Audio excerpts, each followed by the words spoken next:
Yes, welcome in one and all. It's the Full 10 Yards Betting Podcast. It's International Series Week, so let's win some keys.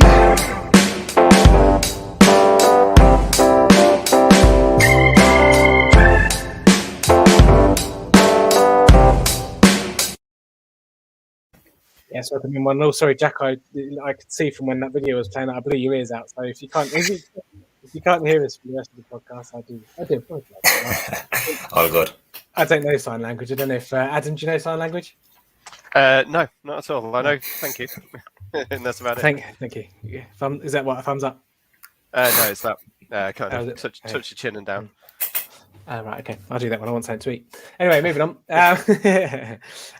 Week 5 is ahead of us, so we're going to run the rule over all of our best bets, and we're going to give a bit of a focus on the international series game because it is on our shores this week. And I don't know whether you're lucky to go or not. I suppose obviously no game last year. It's nice to have a game back on these shores, but my God, it's going to be a crap game, isn't it? And I apologise for anyone that's going, but you know, Jets fans, Falcons fans, go and enjoy your team that's playing. But my God, no, thank you. Let's do some introductions, shall we? How we normally do. Adam, welcome you, mate. 4 out of 4 last week. Well done to you, sir. I was the total opposite. I had a good week. 4 out of 5 on the spreads, 4 out of 5 on the money line, 5 out of 6 on selections given out. Cooper Kupp not scoring let me down, as he did again last night. But yeah, can't complain with that week. The Titans let me down on the spread. The line went against me all week. I knew that one was done. And the Saints, obviously, against the Giants, it could have gone either way, overtime game, but they let me down on the money line one. Admittedly, I had the Bills in there, so I don't really pay much attention to the money line because I'd imagine they were 1-50 or something. Yeah, no. And the moral of the story from last week, and pretty much the whole season, don't listen to anything that I say or recommend because it's just all gone down the toilet. Go and read Adam's stuff and go and bet what he bets because he seems to be doing a lot better than I am. A guy that will bring Jack into the huddle. I mean, unless you want bad Miami Dolphins 17-0 takes, give him a follow and follow his bets as well. But that's a quicker way to the poorhouse than I'll send you there. But Jack, welcome you in all the same. Yeah, I went 2 of 4 last weekend. Zach Wilson came in, even though I got a bit of abuse for it. But yeah, the under in the Bears and the Lions came in as well, even though there was 14 points, I think, in the first 6 or 7 minutes or whatever. But that's what came in. And I went for Jacoby Brissett. So I've learned a valuable lesson not to back anything to do with the Dolphins ever again. But yeah, looking forward now to the later games this week. And big time, there's 3 really good games, I think. The Browns are playing the Chargers late. I think the Raiders are playing. Who the Raiders playing? The Bears. I want to see how Justin Fields gets on, and obviously the late game. I'll probably be staying up for it. I'll expect it to be one of the best games of the year, to be honest. The Bills and the Chiefs. So looking forward to them games. Yeah, they usually do put on a bit of a show Sunday Night Football. Yeah, Buffalo. I think it's at Kansas City. I believe off the top of my head. There we go. Okay, cool. Quick recap from Thursday Night Football. Rams obviously winning fairly comfortably, I thought. It seemed to be the theme of that game. It used to be about the fingers. It's all about the fingers. Yeah, obviously it remains to be seen what's going on with. I think Russell Wilson was doing a Brian Baldinger impression, wasn't he, with his finger? But might be just a joke that I get. Just about. But there we go. Rams covering spreads, unders as well. I believe hit because that was 7 points at the end of the first half, or 10 points in the first half. Terrible first half. It was an intriguing game though. It was an intriguing game, certainly fun. Well, not if you stayed up to 1 o'clock, it wasn't probably the funnest thing to watch for the first hour and a half. But if you watched the game in 40, this one it was very watchable indeed, especially the second half. DK Metcalf obviously getting one over on Jalen Ramsey on one of these touchdowns. But yeah, if you are watching live on YouTube or if you are watching live on our Facebook or Twitter or whatnot, please give us your best bets as we go along, and we'll maybe have a look at a couple of those as it's going out. Nothing yet. No, cool, lovely stuff. As I say, you can follow us on Twitter at Full 10 Yards. Adam at Touchdown Tips, obviously tdtips.com for all of his great write-ups when he puts them up on a Sunday. And then Jack T_95 if you want to follow Jack as well. Go and do everyone I see you grinning there because I you got it. Nearly said 85. Okay, let's start off then with the first game of the weekend. Obviously, if you are living in the US, it's going to be a morning kickoff.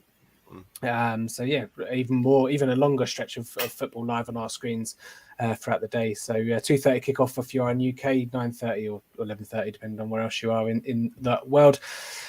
Price on the screen there.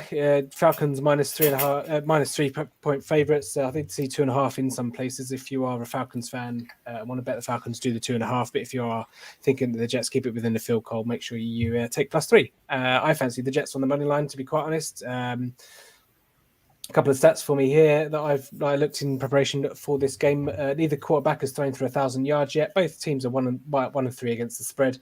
The Jets are ranked 32 in points scored, although the Falcons are 32 in points allowed. So, yeah, potentially a nice little cheeky spot here for the Jets.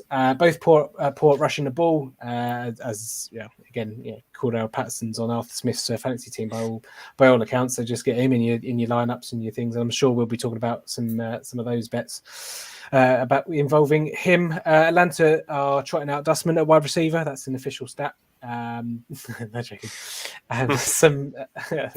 Some international series stats designated. It's not good. Designated away teams are 16, 11, and 1. The NFC have won 61.5% of the games in the international series games at 16, 9, and 1. But if you take out just single conference games, so you've got AFC versus NFC. The NFC are winning 11, 4, and 1. Both teams have played once before in the international series game. 2014 was the Falcons in their lost to the Detroit Lions. That was the last second field goal, I believe, wasn't it? Retaken field goal, if my memory serves me correctly, but they lost 22-21. Jets the year after won their game against Jack's Miami Dolphins 27-14. So there we go. As you can see, total points line is 45. Overtime I've put on there because I thought that was quite sneaky. I think it'd be quite a low scoring game, and it's within a field goal in terms of the handicap spread, so could well be. I've seen worse 12-1 bets, to be quite honest. I'd certainly rather have 12-1 overtime than 11-1 Kyle Pitts there to score 2 or more, which is 11-1. So yeah, take what you will. Take what you will, but you can see some anytime touchdown scorers there. Mark Davis, Cordell Patterson, Kyle Pitts, Zacchaeus are 11-8, 6-4, 9-5. The old Dolly Parton, 11-4 for Zacchaeus there. And then for the New York Jets, Michael Carter, 7-4. Corey Davis, a smidgen higher than that, 15-8. And then Crowder, 9-4.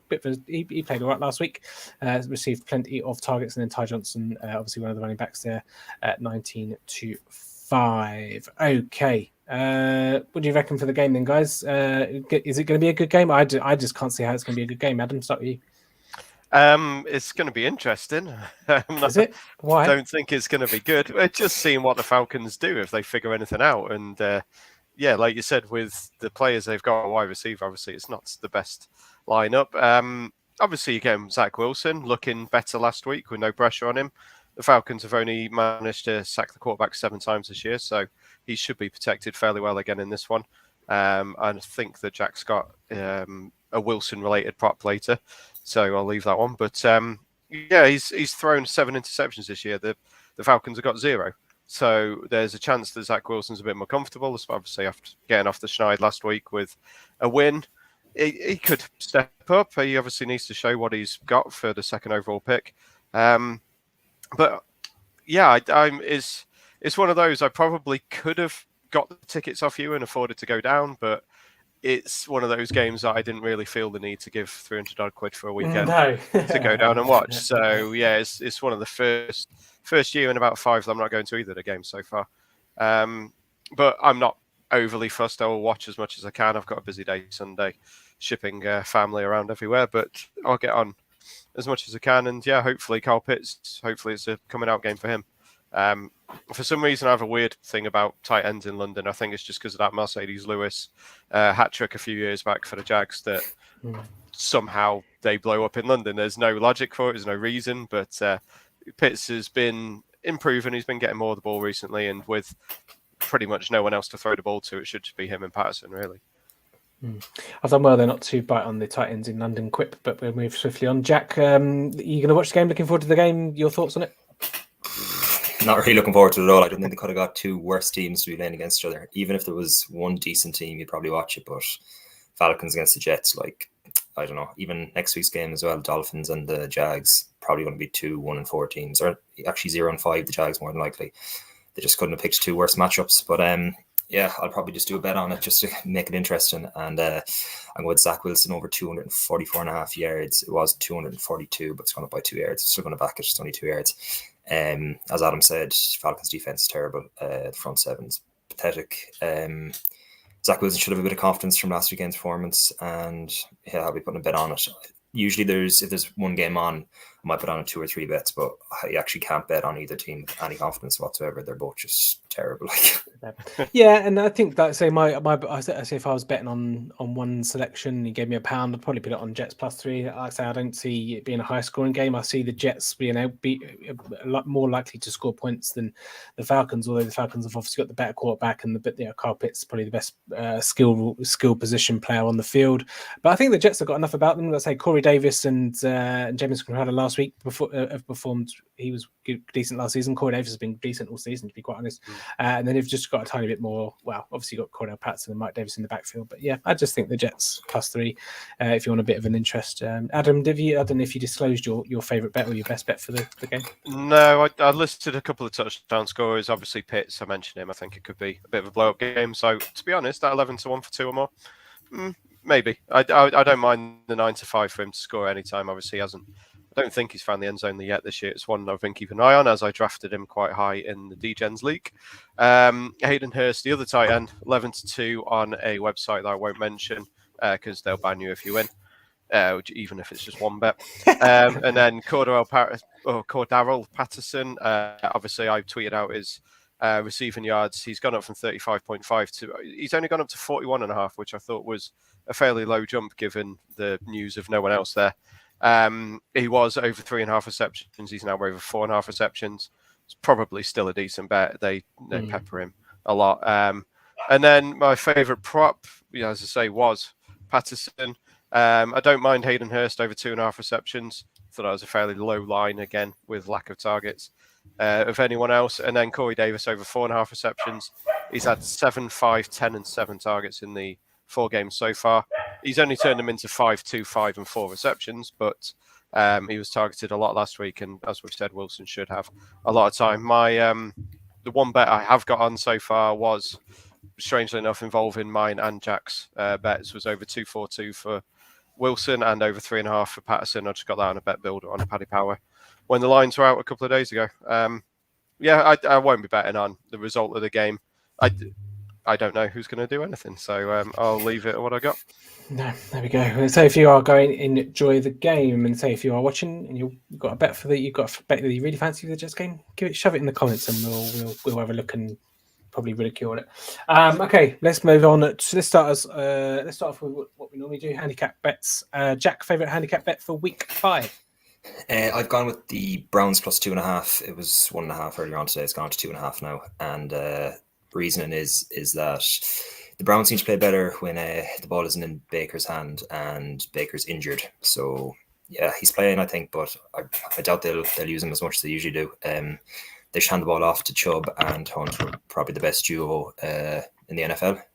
The Chargers aren't very good against the run either, so I'd expect them to just hand the ball off time and time again and hopefully control the clock and keep the ball out of Herbert's hands. 2.5. I actually fancy the Browns to win, so I'll probably be backing them plus the handicap and to win the game. Probably unders as well. I think unders is I think the line is 47. I'd probably be backing that as well. It was 51 early on in the week, which I missed, but yeah, I can just see a low scoring game. Chargers defense is actually decent enough as well. So yeah, 2.5 for the Browns in a close game. I'll take it. There you go. Yeah, injuries scare me for the Browns on the offensive line, and like I say, Baker as well. But yeah, I'll be leaving that game alone. That's kind of the opposite of the Falcons and the Jets. Like, you don't need to have a bet on that one to enjoy that game, do you? You can just sit back and watch that one. Adam, favorite handicap bet for week 5? I have changed away from the one I had earlier. When I was writing a little preview on it, I was actually quite happy with ignoring that one, so I've gone with the Titans -4.5. It's ticked up from 4 because AJ Brown's been practicing. But that half point means nothing. 4 to 4.5 is pointless. The Titans are obviously going to be fairly motivated after giving the Jets the first win last week. If any coach wanted to stay behind in the city that they lost in, then it should have been Vrabel, not Urban Meyer. But obviously they had no wide receivers last week. They couldn't move the ball. The leading receiver for them was Jeremy McNichols, the backup running back. So that shows how inept they were. They probably still could have won. Anthony Ferguson dropped quite a couple of decent targets at the end of the game. Boy. Yeah, he let me down. Big Mo scored though. Hey, Big Mo got 2. Derrick Henry is crazy against the AFC South. He has ridiculous numbers. So Q 150 yards, a couple of touchdowns for him. The Jags actually looked pretty good last week, but I was against my Bengals. If the Titans can stop the option with Lawrence and Robinson, then they pretty much stopped the team. That was how the Bengals turned it around last week, was figuring that out. Obviously, they lost DJ Chark. So Laviska Shenault was probably a decent one for props if you're looking that way. But yeah, I think the Titans bounce back. They're a better team. They should win the division. And they need to win a game like this if they do. And Vrabel's going to be stepping on it. So yeah, Titans -4.5. Yeah, and let's say with Indianapolis playing Monday night as well, they put the pressure on the Colts, and all things considered, you'd probably expect Baltimore to win that one. But yeah, slip up last week against the Jets shouldn't have happened, and I think, like I say, in that division you can kind of get away with it. Yeah, but Derrick Henry has had decent games against the Jags previously. Okay, what have I gone for? I've gone for Packers -2.5. I know they're away. I know. It's not because they're playing. Well, it is because they're playing the Bengals. But I just don't understand why the bookies or anyone thinks that all things like being normal, like the Packers are more than a field goal team better than the Bengals. I know the Bengals have forgot that Joe Mixon's doubtful, going to be a game time decision. No, he's not. Get on Samaji P-Rhyme. I don't know what the prices are on that, but on his stuff if it's already up. But yeah, I just don't understand the number. Like, why is it 2.5? Like, give me my even if it's like a field goal game, and the Packers can sometimes put in a dodgy performance because Aaron Rodgers has gotten out of the wrong side of the bed. But like, even if it's a field goal game, you're still winning. And I don't see the Bengals winning, and I don't care where it is. Let's say the Bengals struggled against the Jags last week on Thursday Night Football. Yeah, they had a couple of extra days to prepare for this one, but the number just doesn't look right to me. And whether they're not there begging you to take the Packers and the Packers win by 1, then fine. But I don't understand that number. Should be similar to Titans. Should be maybe 4 or 5 or something. Because if this was Green Bay at home, it'd be easily 7. It'd be a 7-point handicap, I would have thought. So take 3, or even it's a point now for home field advantage. Just doesn't make any sense. But there we go. 2.5 for the Packers. Okay, totals over under. I know I said that I fancied I thought you were shout for the who's Chargers. The Chargers. I did. Yeah, the unders on that was pretty decent. But I also like yours, Adam. Oh yeah. Well, yeah. This is why I came off my original. I'm with you, frankly, on Packers. I had Packers -3 originally, but then the more I wrote about it, the more I thought, hang on a minute, we might actually be able to pull something off here. The Bengals haven't beaten anyone this year. They beat a fairly decent Vikings team. And ironically, although I'm saying we haven't beaten anyone, we should be 4-0. We should have beaten the Bears. It was there was a scoop and score that they failed on, like it just bobbled around and everything else happened the other way. But the more I wrote about it, the more the Bengals look fairly good. Like, their defenses look good. They have got Chidobe Awuzie back, which is not something I thought would ever be a positive when he played for the Cowboys, but he's been really good for the Bengals. So we got him. Fantastic. Trey Wayne's back. DJ Reader's looking really good. Trey Hendrickson's getting pressure. The Packers' offensive line isn't very good. They are missing Jair Alexander in the secondary. So the Bengals, without Mixon, are going to throw more, and frankly, that's the strength. Is the passing game, the throwing game? Is the passing game? Is T Higgins? The throwing game used to be the Chargers under Anthony Lynn. Yeah, pretty much throwing away game. Chase, Higgins, Boyd, they're all very good in the passing game. Chris Evans should get more of the ball as well, with probably a bit of a timeshare with him and Samaji back there. So the more I looked at it, the more I thought we can put our points on the Packers, and fair enough, Aaron Rodgers, he might be able to put up points on us, but I prefer the over, so I've got over 51 in that game as opposed to the Packers -3, which was the line at Red Zone, which is the one I was looking at. I just think there could be a lot of points. It should be a hell of a game, and it's one of those that I'm kind of disappointed it's on Sky, because I know full well my Twitter feed is going to be full of people telling me that the Bengals are rubbish.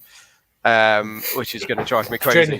Join the queue, lads. Join the queue. No, well, yeah, Tim tells me weekly that my team is terrible. As much as you won't believe me, it is purely coincidental that every sentence that comes out hate of the our mouth is Bengal bashing. Yeah. Negative on the Bengals. Jack, moving over to yours. I actually quite like yours as well. Yeah, I'm going for Steelers and Broncos game under 40 points. It was a toss-up between that one and going over in the Chiefs and Bills game, but I decided to go for the unders because I like watching games that there's no points in. Yeah, 57 that's way too high to take, even though if I had to put a bet on it, it'd definitely be the over.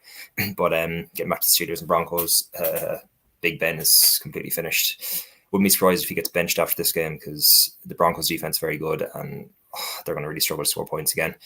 I'm not really sure who's going to be a quarterback for the Broncos. It's between Bridgewater and Drew Lock, two very average quarterbacks.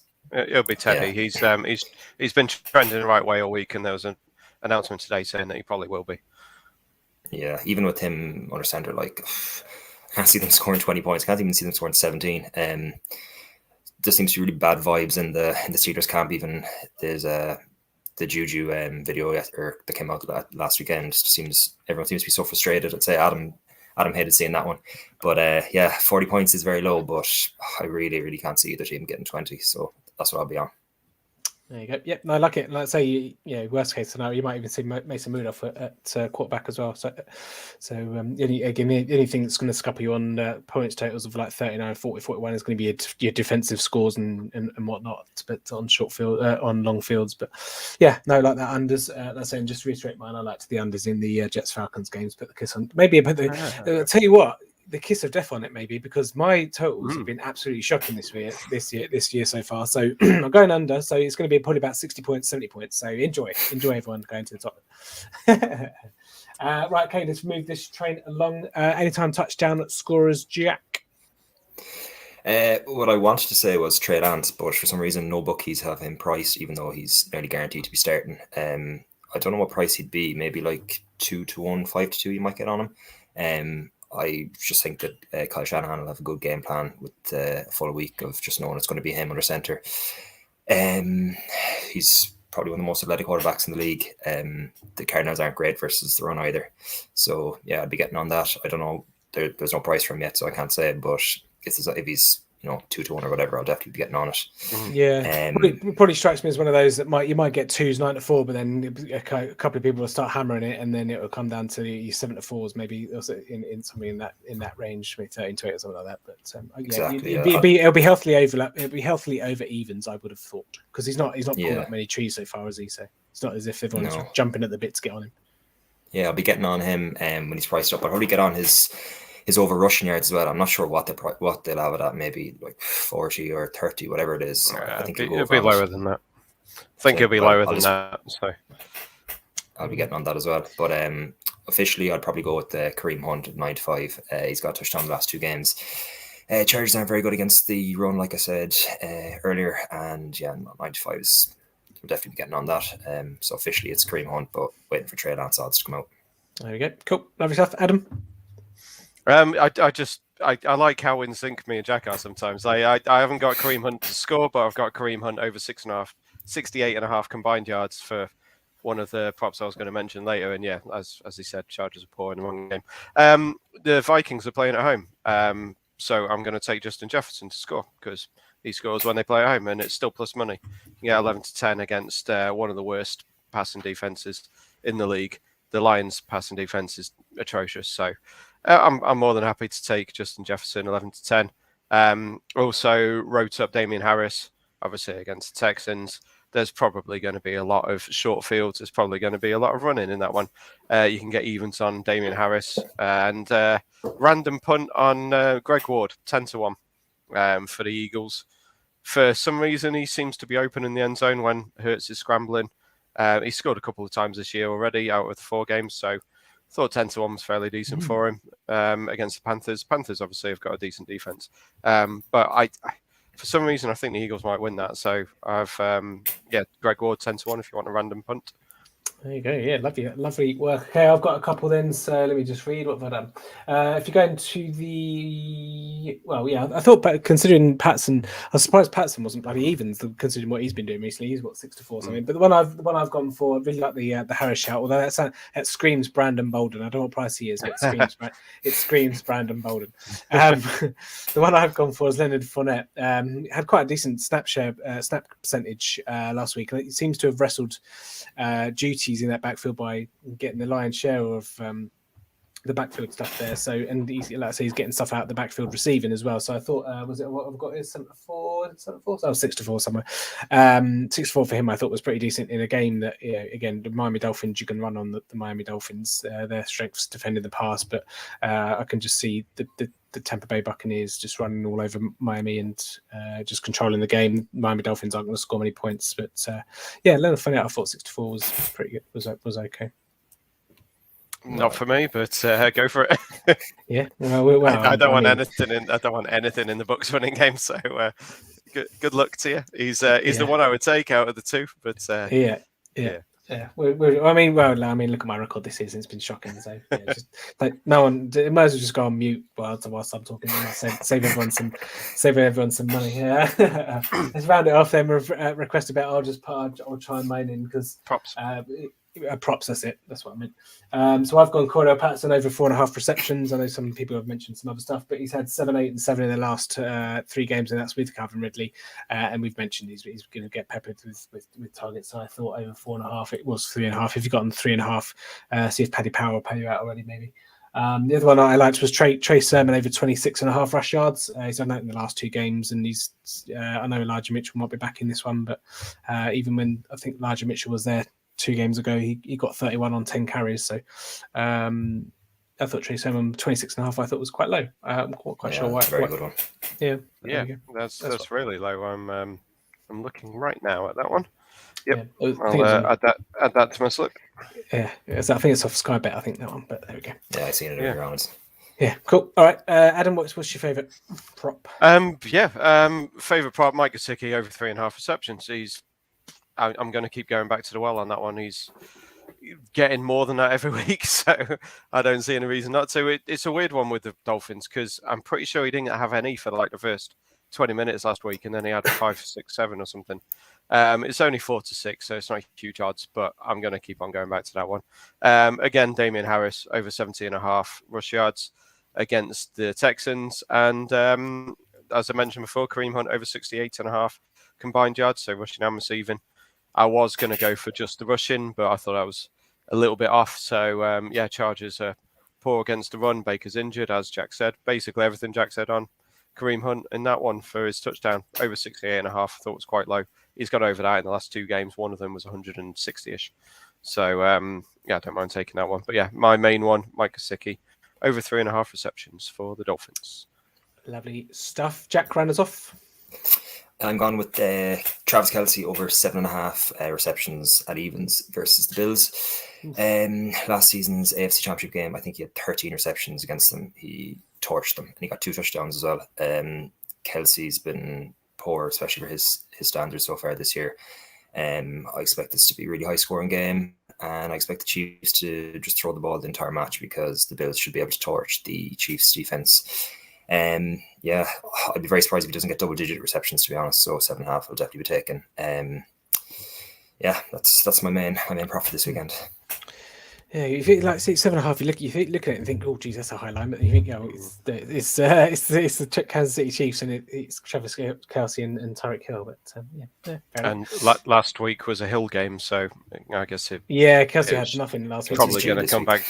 Yeah, in theory, and again, no logic to that. It's just a betting mindset, isn't it? It's the exact mindset for Robert Woods last night, isn't it? True. That's the reason why I loved Robert Woods last night. There we go. I need to check my DraftKings actually. There we go. Cool. All right. Well, that's all our betting. Thank you all for joining us. Thank you all for watching, listening, or whatever it is you do. If you are going to the London game, go and enjoy yourselves. Don't know if there's any pre-match stuff going on or whatnot. I don't think they tend to do that at Tottenham, or if there's any people singing or whatnot. If they get Craig David out of his coffin again or something, I don't know. But there we go. We'll be back. We'll be back again next week. Don't forget to follow us at Full 10 Yards, at Touchdown Tips for Adam and TDTips.com for his great previews on a Sunday, and then Jack T_95 for Jack on Twitter as well. Do us all a favour. Give us a subscribe if you are on YouTube, and give us a follow if for some reason you're not following us on Twitter. Jack, do you want to pull your earphones out, mate? 'Cause I'm about to put the I'm about to put the music back on there. So yeah, we'll see you all next week. Thanks for joining us, and go and win some cash.